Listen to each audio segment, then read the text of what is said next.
Here is the reconstruction of set number 4, which consists of the smallest figures. I have carved it out of elk antler, so it had to be reduced by almost 1½ times. Here is a comparison of Berserker from National Museum Scotland number 29, made of antler, and a life-size one cut out of walrus tusk. All of the figures have the same color now. You will see them colored only at the end of the video. The coloring is a rather complicated question. The paint has come off the original figures with time, and they are of the same color now. That is why we have to solve the equation with many unknowns in the process of reconstruction of this set.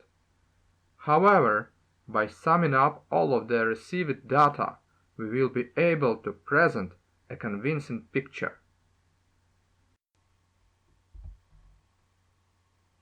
Let us pay attention to the details of the central figure's decoration. The fronts of the king and queen are carved in the same style, implying the contrast. The architectural ornament of one pair and the vegetable ornament of the other.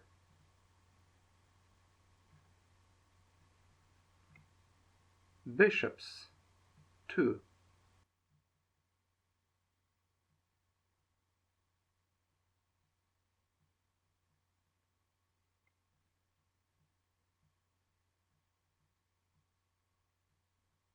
And it is hard to rearrange them.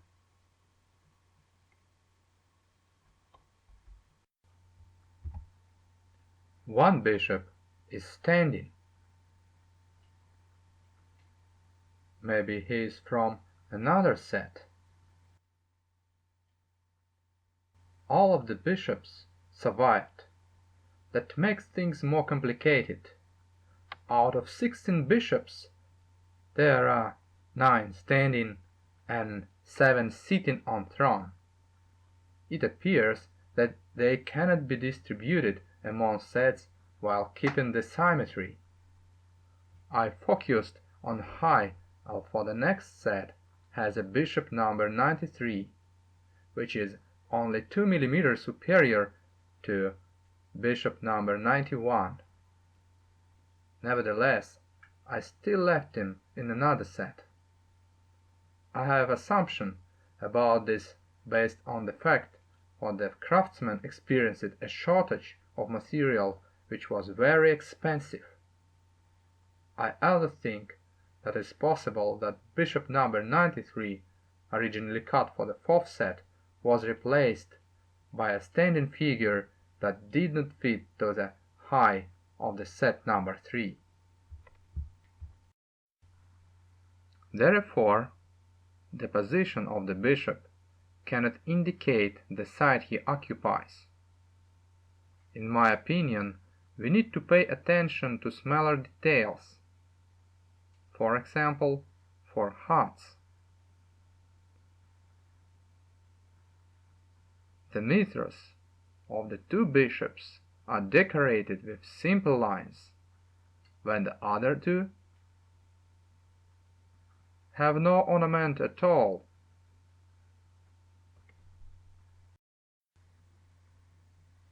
Let's turn the figures with the front side to us. What do we see?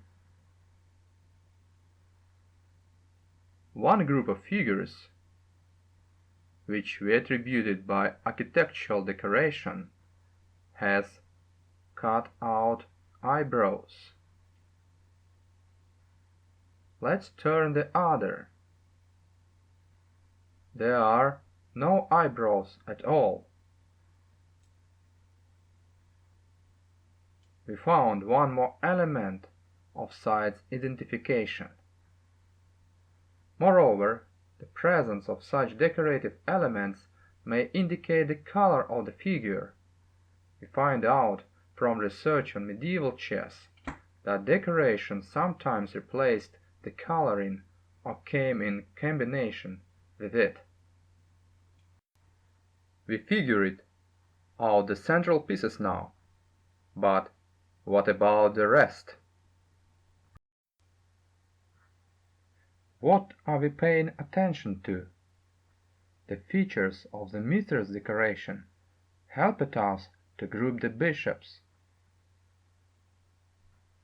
The huts of warders and knights are very diverse. However, what do we see? Some huts are similar. Let's try to split the pieces into pairs by the shape of helmets.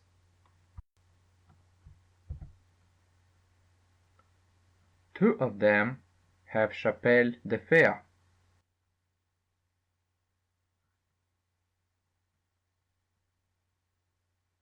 Other two wear a conical helmet. Another couple is in unusual trapezoidal caps.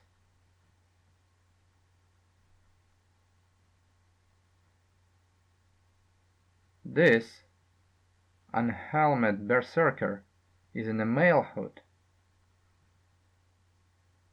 However, his neighbor's helmet seems to be purposely rounded so that it fit together.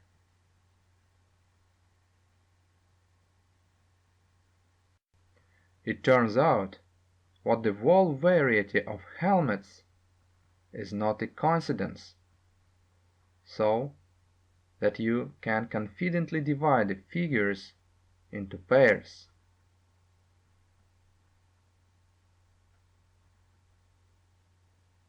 This is a truly magical moment when we discover the idea of an artist who worked 800 years ago. Now, let us see if we can find any other matches. Moreover, we discover it on the shields.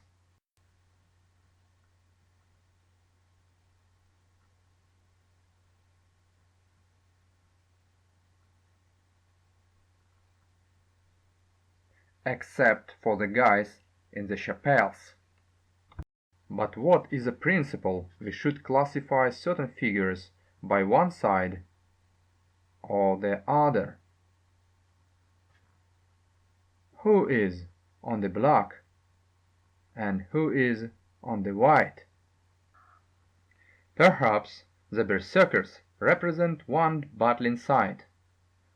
For example, they can be red, which is in harmony with their fighting rampage. However, can they stand opposite to each other? Since the berserkers were members of the Scandinavian ruler's personal guard, they were the king's bodyguards. We do not have convincing hooks in their decoration. Modern research methods have not revealed any traces of paint. Maybe the figures were not colored at all.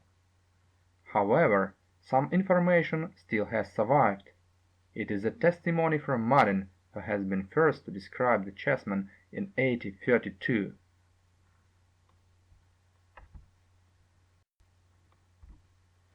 Thanks to Madden we know that knight 102 was red, which means warrior 122 was 2.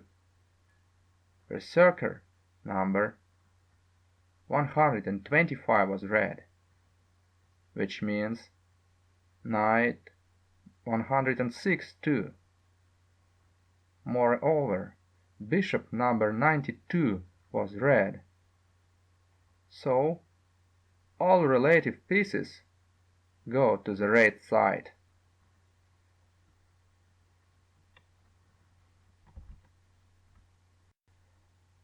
So all the pieces are divided and ready for coloring.